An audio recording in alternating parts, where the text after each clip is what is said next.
Hello and welcome back to Crawl Bros. So it's going to be a fairly quick video today, but what I want to do is take you through how to create a graveyard cobblestone style base for your minis, and I'm using a Soulblight Gravelord's character here and Nasta. So this should be fairly straightforward and fairly simple to replicate. I'm only going to be using a few materials today.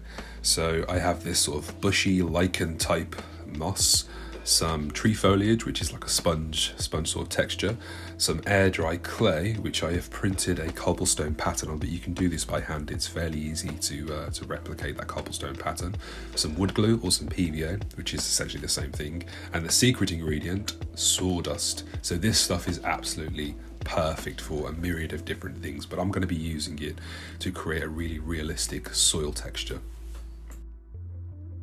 The first thing that I'm going to do here is I'm just thinning down that clay. So I've cut out a small piece of the cobblestone clay, and I'm just thinning it down to make it as flat as possible. I think the big mistake that most people do when they're creating bases, when they're doing like terrain bases, is they make them far too thick. You know, they're sort of like, you see some of them and they're a few centimeters thick, and it just sort of, A, it looks messy, B, it doesn't look realistic, and it's sort of it's very visually noisy. It takes the emphasis on the model. You know, you want the base to be subtle, so we're thinning this down here. You can see there it's nice and thin, and I'm just testing it on the base now. So I don't want the whole thing on the base for this one. I want a sort of patch of it where it's more like soil.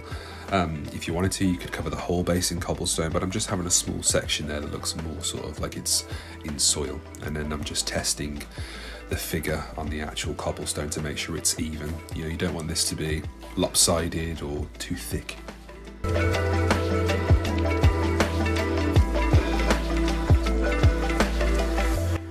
Once you've decided on the position of your cobblestone sort of clay, you're going to glue it down, and I'm just trimming the edges there. I'm just making sure that it's all nice and smooth and matches the base. And this is also going to give you a good indication of the final thickness. That cobblestone is really important to determine the thickness, as I just said as well. You don't want that to be too thick. You know, stones aren't, cobblestones on pathways aren't exactly, 3 foot thick. They're thin, so this will really help you determine how thick the final piece is going to be as well.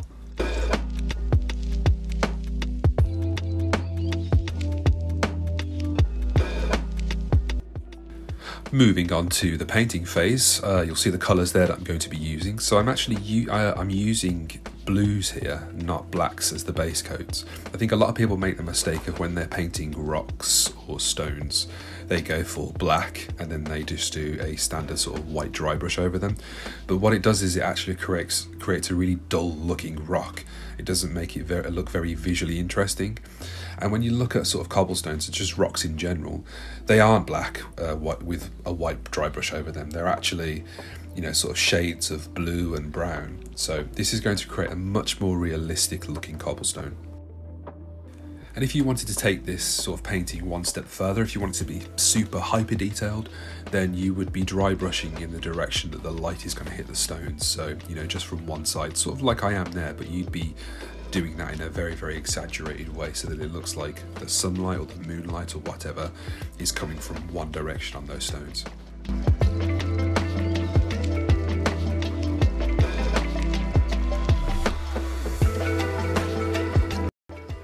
What I'm doing now is I'm creating a thinned down version of that PVA glue or the wood glue, depending on what you're using. So I'm just watering it down, and the reason why I'm doing this is A, I want it to be easier to paint on, I want it to be fluid, but more importantly is I don't want that glue to be really thick, so thick that it creates another layer. When I'm painting it between each of those cobblestones, I don't want it to look like it's higher than the actual cobblestones, because it's not going to look realistic.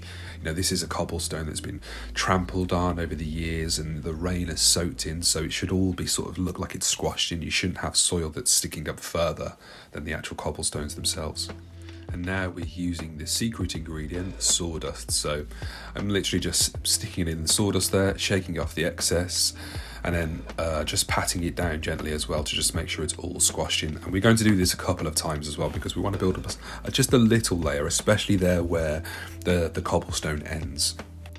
And I think the key to this as well is just do it little by little, do piece by piece. You don't want to try and do the whole thing in one go, because you're going to have certain areas of the glue that are going to dry a lot quicker, so the sawdust isn't going to stick. So just take your time with this and do a small section by small section. Just keep going back to that sawdust and adding a little bit at a time.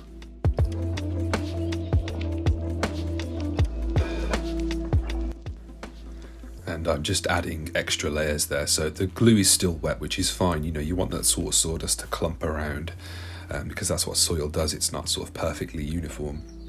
So I'm just building up an extra layer there on the edge where the cobblestone ends.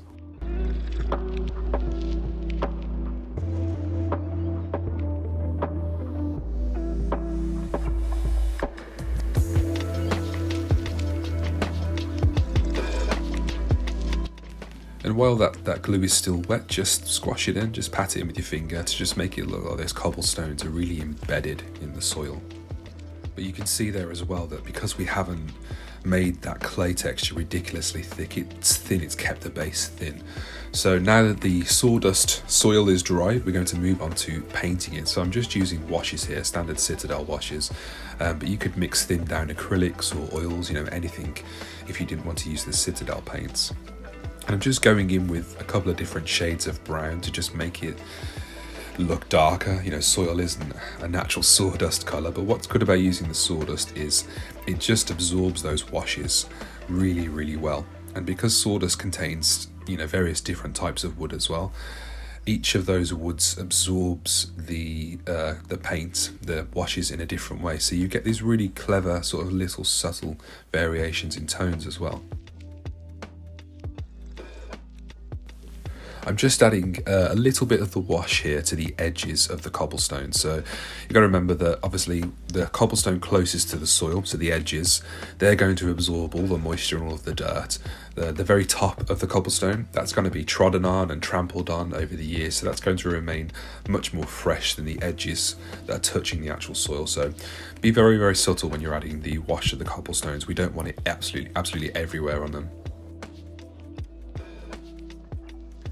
Now we're moving on to adding all of these sort of subtle little pieces of moss and stuff. So I'm just grabbing that tree foliage, and we only need a really, really tiny bit here. I think when people are adding moss to things, they forget that majority of mosses, they only grow on the side that's not facing the sun. So on trees, for example, moss will only grow on the side that's not in direct contact with the sun.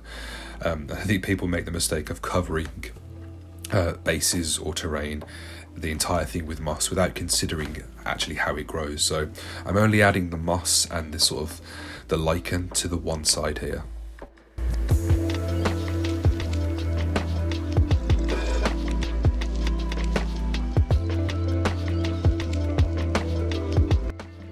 Again, just to add here, when I'm adding the next piece of shrubbery, add really, really small pieces. You know, even that I discarded because I thought that's too thick. You need really, really tiny pieces here, because you need to consider the scale of the bush or the moss or whatever you're using in comparison to the model.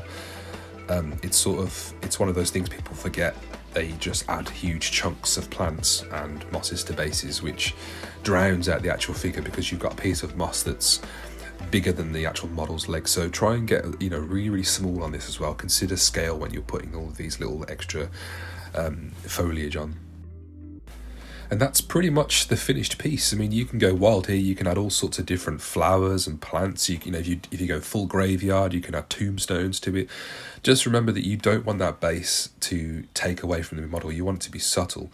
But I really do think that it's a very cheap, quick and easy way to create a really good looking cobblestone graveyard base. So I hope you enjoyed